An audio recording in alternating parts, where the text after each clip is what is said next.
When you hear the word stroke, what image immediately pops into your head? If you're like most of us, you're probably picturing an elderly person, maybe a grandparent. But I've got to tell you, that mental picture, it's dangerously out of date. Today, we are diving into a totally silent epidemic, and it's aggressively targeting young adults in their 20s, 30s, and 40s. We're talking about people in the absolute prime of their lives, and the numbers are climbing fast. To really wrap our heads around the urgency here, let's start with a terrifying but absolutely crucial number, 1.9 million. That is the exact number of neurons your brain loses every single minute a stroke goes untreated. The clock literally starts ticking the second blood flow is compromised. In neurology, there's a saying, time is brain. So if we're going to protect those millions of neurons, we need to know exactly what we're up against and how to stop it before it even starts. Okay, here's our roadmap for this explainer. 1. The young stroke epidemic. 2. Inside a brain under attack. 3. The silent lifestyle drivers. 4. Spotting the warning signs. And 5. Prevention and brain recovery. Let's get right into it. Section 1. The young stroke epidemic. Shattering the illusion. Now, if you are a young, focused professional, grinding away at your career, surviving on 4 hours of sleep, eating at your desk, and assuming you're way too young to worry about a stroke, listen closely. Look at the stark contrast in these numbers. In high-income countries, the mean age for a first stroke sits around 65 to 75. But look at Ghana and sub-Saharan Africa. It plummets to just 45 to 55 years old, and a huge proportion of those are happening even younger. This is a severe regional crisis. Strokes are striking adults down during their peak economic and family-building years. It's a catastrophe that wipes out peak earners and caregivers, completely destabilizing households overnight. Section 2. Inside a brain under attack. I want you to visualize what actually happens to your brain when its vital fuel supply, oxygen and glucose, gets blocked.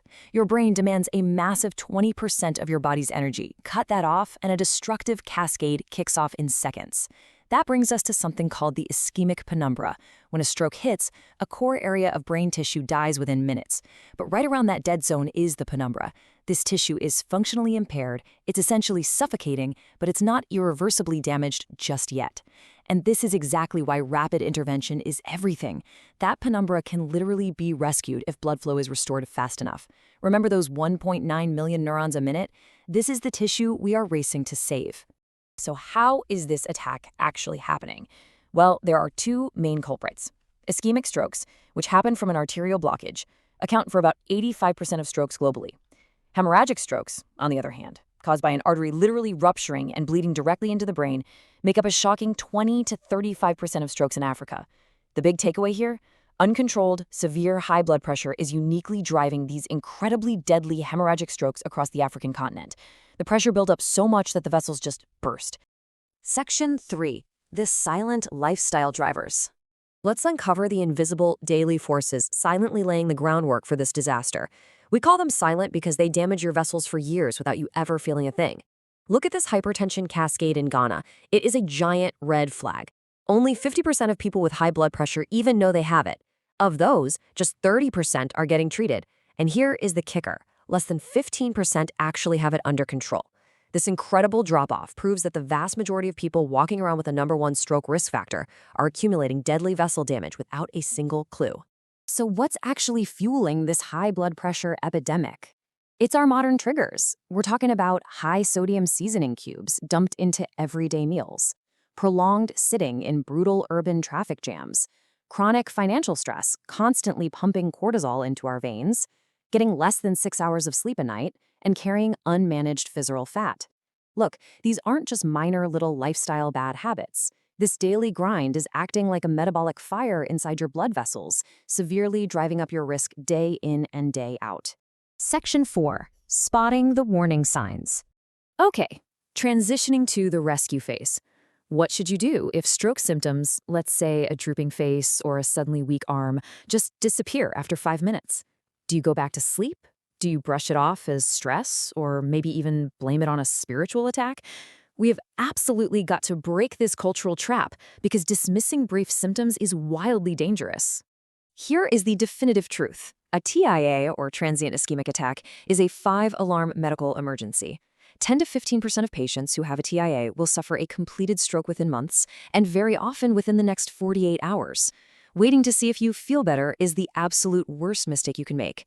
A TIA is literally your brain firing off a final warning flare before a life-altering event. So how do we spot it in real time? Let's walk through this incredibly memorable tool. B fast. B is for a sudden loss of balance. E is for eyes, any sudden vision loss. F is for face, drooping on one side. A is for arm weakness or numbness. S is for speech difficulty, like slurring words. And T, time to call emergency services immediately. Memorize this. Teach it to your family today. Being able to instantly spot this could save your life or the life of someone you love when every single second counts. Section 5. Prevention and Brain Recovery. I want to totally pivot the tone here because you are not powerless in this. You've got extreme agency to change your trajectory right now. Let's rapid fire some specific, culturally relevant lifestyle adjustments you can make today. First, ditch the high-sodium seasoning cubes for fresh spices like ginger and garlic.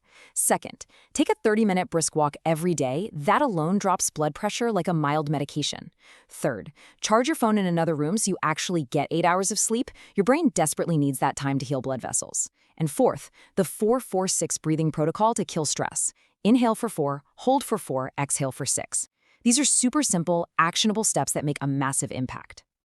But what if a stroke has already happened? Well, this leads us to some deeply hopeful science called neuroplasticity. It's your brain's amazing capacity to reorganize its structure and connections in response to an injury. Meaning, with rigorous physiotherapy, doing specific movements over and over, the brain can literally rewire itself. It physically builds new connections to bypass the dead tissue. Recovery isn't just wishful thinking. It's an anatomical reality if you put in the hard work of rehab. Which brings us to our final thought for this explainer.